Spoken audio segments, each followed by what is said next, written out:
I love learning about words and language. The other thing that's fun is I use Zoom to record, and I love being able to change my background. So today I'm going to pretend that I'm sitting in a coffee shop. So, words, language, we're so immersed in the way that we use language that we don't often give much thought to the complexities and the nuances. Ludwig Wittgenstein said, "The limits of my language means the limits of my world." So, what is language? Well, language is just a system of words, sounds, and gestures that are common to a group of people and they're used to communicate messages. The funny thing about words is they are arbitrarily chosen symbols. So, we're going to learn a little bit just about some of the interesting aspects of language to kind of make you think about this a little bit more. Just so you know, there's no quiz that's assigned with this concept, but it's still important to listen to it. So here's some language facts. There are a little more than 7,000 languages spoken across the globe. Which is amazing if you think about it. The sad thing is that those languages are dying. Um, the most the number the language with the greatest number of native speakers is Mandarin Chinese. But English is spoken by the most number of people, but only 25% of those who speak it are actually native speakers. So we tend to think about language in its print form, but for most of history, language did not have a written form. There was no written alphabet, there were no written words, which is a problem because that's why some of these languages are dying, right? As people who speak that language die, they take that language with them.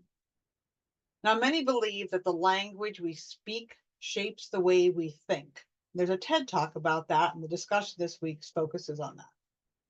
So let me tell you a little bit about some of the characteristics of language. First of all, it's arbitrary. We can name something any word we want. There was a book that my son read years ago called Frindle. The basic concept of it was that the student in class started calling a pen a frindle, much to his teacher's dismay. And over many, many, many, many, many years, it ended up making its way into the dictionary. Frindle, a writing instrument. So we can name things whatever we want. Another thing is language is ambiguous. Words have multiple interpretations. Your meaning of a word might be different than my meaning of a word. We may not share that. Language can also be very abstract. The more abstract the word, the more room there is for ambiguity or misunderstanding. So think of the word chair, which even that, there are lots of different kinds of chairs, versus the word freedom.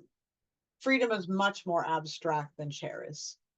Language is changeable. Words are being invented, reinvented all the time. The internet, social media has really accelerated that process. And language is also revealing. Our word choices reveal a lot about our attitudes, our judgments, our feelings. So there are some characteristics about words that I want to just take a moment to talk about. There's a denotation meaning of a word. This is maybe the dictionary definition. So if I said the word dog, I could say that it's a four-legged meat-eating animal kept as a pet or used for work or hunting. That could be an acceptable definition. We could maybe agree on that. But that doesn't get to some of the emotional meaning of it. And for that, that's connotation. Let's take that same word dog.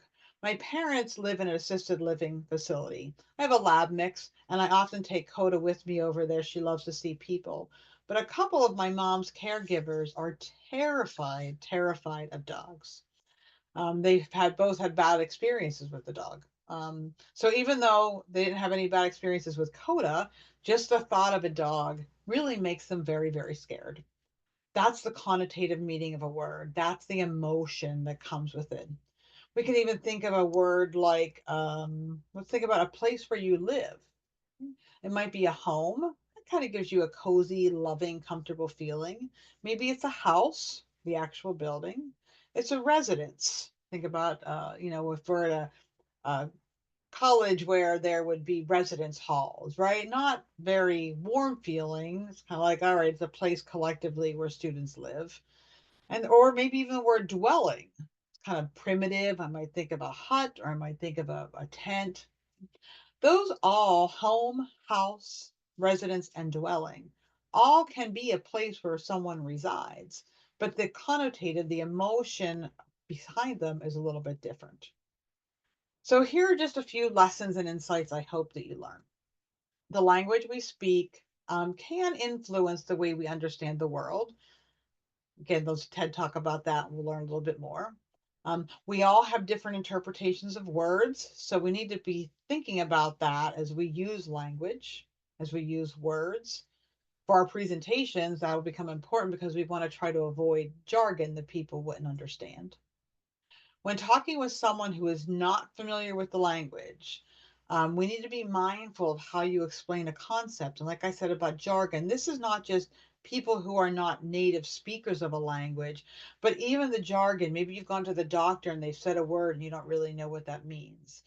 So when we are developing that informative presentation many weeks from now, we want to think about that. If there's something, a concept that we're going to be using, we want to think, well, how can I explain it in a way so that my listeners can understand?